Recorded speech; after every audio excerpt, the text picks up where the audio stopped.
Oi gente, tudo bom? Sejam bem-vindos a mais um vídeo no canal. Bom, antes de tudo, se inscreva no canal, deixa seu like e compartilha, tá bom? No vídeo de hoje, gente, eu vou contar sobre a minha conversão, tá bom? Não é sobre o meu testemunho, não é sobre a minha história de vida, é sobre a minha conversão apenas. Porque senão o vídeo fica muito longo e não dá tempo, tá bom? Teve gente que reclamou que meus vídeos são longos, então eu vou tentar fazer parte 1 e parte 2 também, tá bom? Então, gente, tudo começou em mais ou menos 2016, 2017, mais ou menos. Eu tinha 14 anos apenas, muito nova, né? E eu tinha uma depressão na qual nem eu sabia que tinha, nem as pessoas, mas eu tinha. Devido a muitas coisas que me aconteceu, isso fica para outro vídeo, né? E num determinado dia eu estava ali na minha casa assistindo televisão com meu pai e com a minha irmã. Para quem não sabe, eu não tenho mãe desde 11 anos de idade. E recebi uma ligação da minha prima, Bia. Eu vou deixar a foto dela aí. Ela me ligou falando assim: Nanda, você tem algum problema que você não consiga resolver? Algo impossível na sua vida? E eu, cheia de problemas, mas eu falei: não, tá tudo bem. E ela falou assim: tem certeza? Aí eu não quis falar, né? Como é que eu ia contar horas e horas ali no telefone sobre meus problemas? Não tem como, né, gente? E eu falei que tá tudo bem, sim, só que eu não levei a sério, né? Eu pensei, ela não vai resolver meus problemas, né? Tipo. E nisso, ela falou: tá bom, desligou o telefone. Aí, eu não lembro se foi no dia seguinte ou foi no mesmo dia, não lembro. Mas ela me ligou de novo, foi no fixo do meu pai, e ela falou assim: Nanda, tem certeza que você não tem nenhum problema? Aí eu disfarcei e falei: ah, sim, né? Todo mundo tem problema, tal. E ela disse que ia orar por mim, jejuar 21 dias. Porque ela era crente, né? Da igreja videira. Aí eu falei: tá bom, pode orar, pode jejuar. Eu nem sabia o que era isso, assim, jejuar, né? Tipo, espiritualmente falando, eu não sabia o que era, né? E aí eu falei: tá bom, ora, pode orar.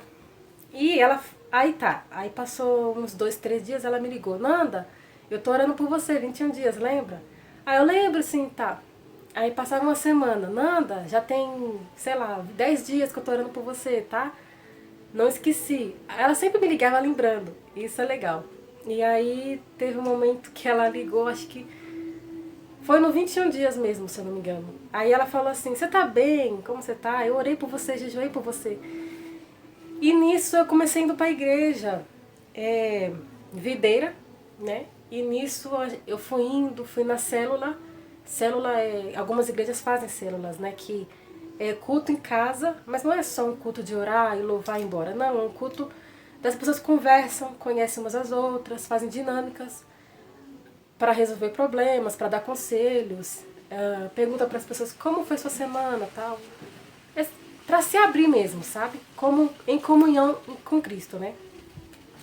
E aí eu ia na célula todo sábado ali com elas, com a minha tia Marinês também, e com a Bia, e alguns irmãos da igreja. E aí eu fui indo, gente, eu tô tentando aqui resumir, tá? Que é muita coisa. Aí eu comecei a ir. Aí domingo tinha culto também, mas era lá no Interlagos. E aí meu pai não tinha condições de pagar minha passagem e a minha tia Marinês me ajudou. Beijos. Ela e a Bia me ajudaram muito, beijos. E aí a minha tia Marinês dava a condução, a gente ia, às vezes a gente ia com a Kombi não.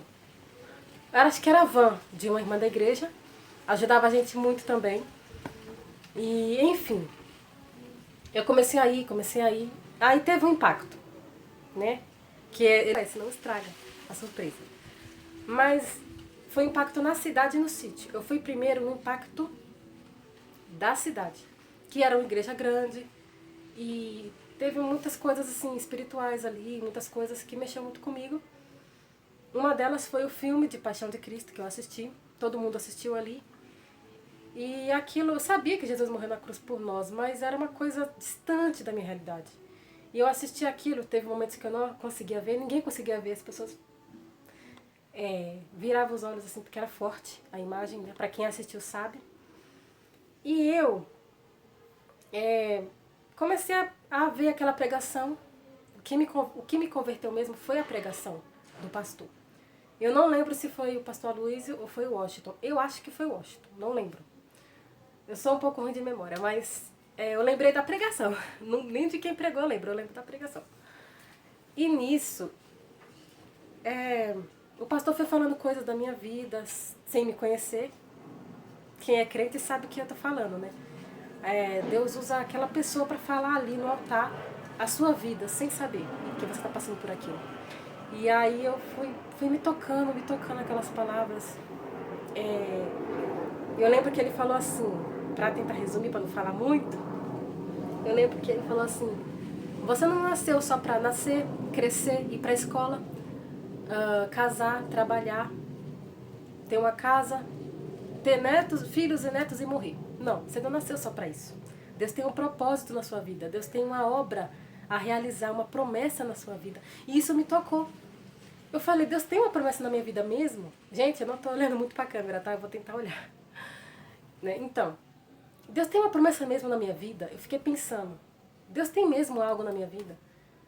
E aquilo me tocou assim. Eu quero experimentar essa boa, perfeita, agradável vontade de Deus. Eu quero saber que Deus tem mesmo na minha vida. Porque eu tinha depressão e, como eu disse, ninguém sabia, nem eu mesma sabia que eu tinha depressão. Devido a muitas coisas que me aconteceram na infância.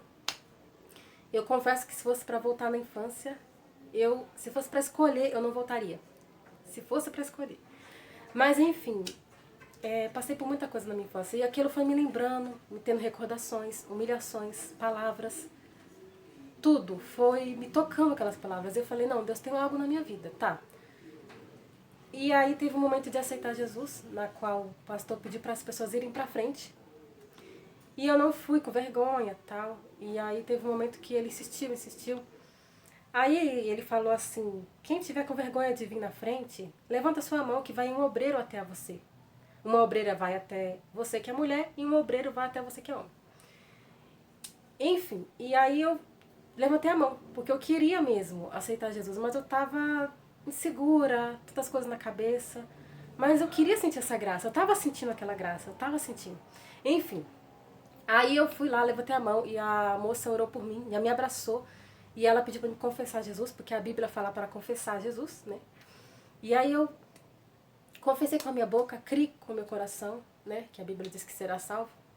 E eu comecei a me tocar aquilo, comecei a continuar indo para a igreja, continuar indo para a célula, né? E aí aconteceu que teve um pacto no sítio.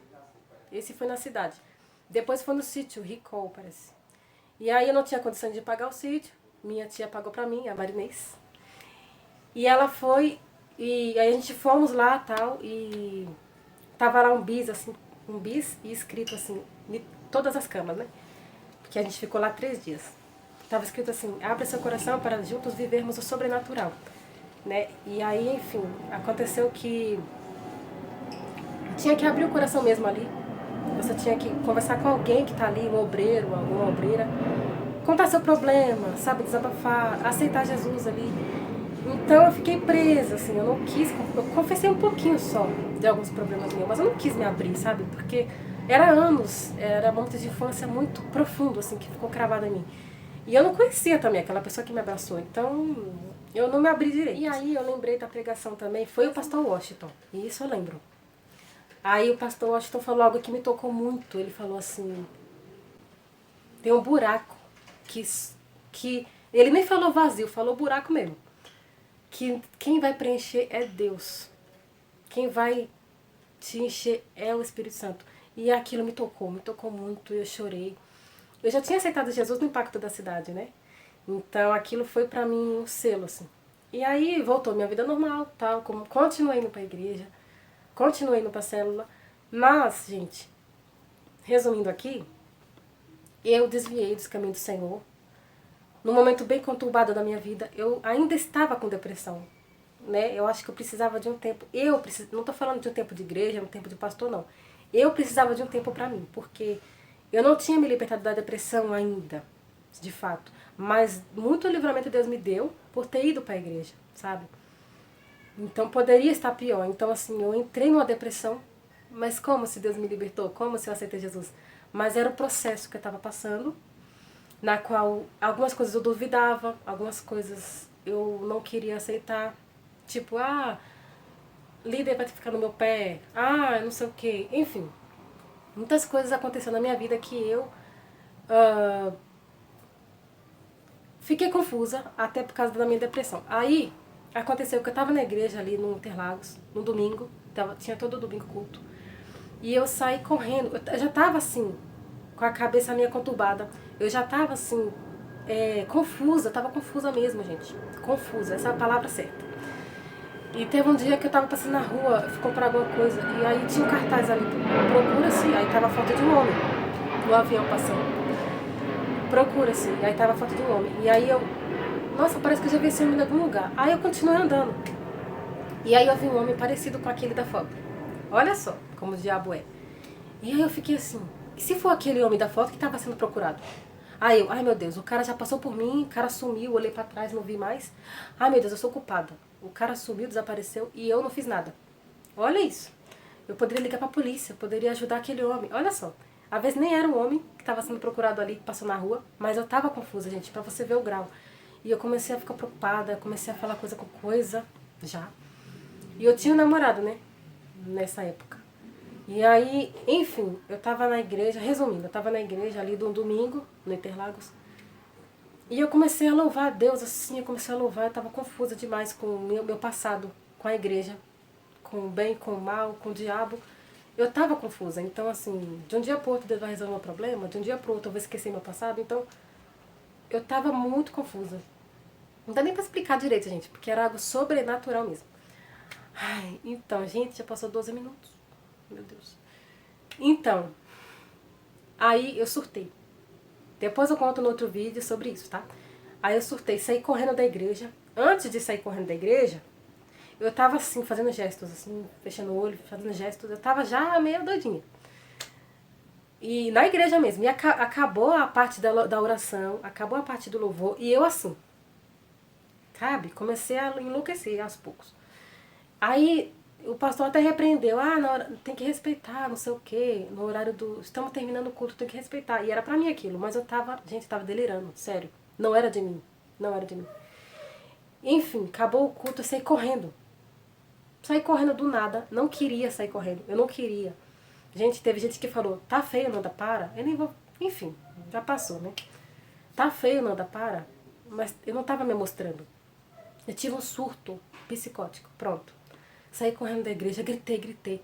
Eu não sei quem chamou a polícia. Chegou um carro de polícia ali na minha frente e eu gritei. O carro de polícia foi embora. Foi embora. Foi engraçado essa parte. Eu gritei com o policial assim. E ele saiu correndo. Saiu, cortando o pneu. Aí eu fiquei muito conturbada. Gritei. Tive visões espirituais tremendas, que um dia eu vou contar em outro vídeo. Enfim, gente. Aí, tô tentando resumir, mas tá difícil. Nisso que eu tive esse surto psicótico, fiquei 3 anos afastada do caminho do Senhor. Nesses 3 anos eu fiz tratamento psicológico. Tem que fazer mesmo, né? Acho que ninguém é perfeito, ninguém é espiritual.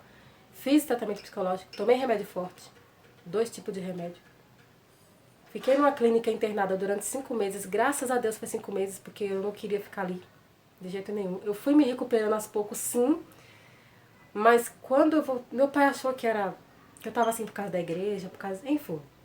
Foi uma confusão. Meu pai não deixava eu ouvir louvor. Eu queria muito ouvir louvor, muito. E meu pai não deixava, porque ele achava que era a igreja que me deixou assim. Eu entendo ele, né, gente? Porque eu tive esse surto na igreja. Outro vídeo eu explico direito pra vocês, tá? Enfim. Eu fiz tratamento. E nisso, depois de 5 meses eu saí, a médica falou que eu tava bem, mas eu tinha que continuar tomando remédio. Continuei tomando calmante, diminuí o calmante pra 1. Eu ficava muito tonta, não me dou bem com calmante, entendeu? Aí eu comecei a trabalhar, eu falei, não, eu vou viver minha vida normal, eu sou normal. Então eu comecei a trabalhar de telemarketing, glória a Deus. Por coincidência, o dono da empresa era crente da Universal. Olha como Deus é. Quando a gente ia começar a trabalhar, tinha orações. Ele tinha chamado um pastor, esqueci o nome dele, da Universal, um pastor, entre aspas, famoso, da Universal, para orar pela gente ali na empresa. Olha só. E, enfim, eu não fiquei lá, né? Fiquei 4 meses lá, mas não deu certo. Mas, assim, foi pra mim uma terapia ótima esse trabalho. Gente, enfim, aí eu... Nisso que foi diminuindo o remédio, diminuindo, aí o médico pediu pra partir o remédio na metade, pra diminuir, diminuindo. Eu não queria tomar nem metade, porque eu ficava tonta demais, tonta. Se eu fizesse assim, eu ficava tonta. E eu não quis mais o remédio, rasguei, joguei fora. Eu escondia na língua pro meu pai não ver. E aí eu não gostava mesmo do remédio. Não era pra mim aquilo. Eu falava, eu sou normal, eu não preciso de remédio. Rasguei meu bilhete único de especial, rasguei, joguei fora. E nisso Deus foi me curando aos poucos. E eu sentia ainda, sabia que eu precisava de Deus. Eu sabia que aquilo era maligno. E aí eu voltei pra igreja de novo, videira. Tá? E em outro vídeo eu vou explicar pra vocês sobre a minha volta depois de 3 anos e meio. 3 anos, mais ou menos. 2 anos, vai, mais ou menos. Então eu vou contar pra vocês que eu fiquei desviada nesse tempo, tá bom?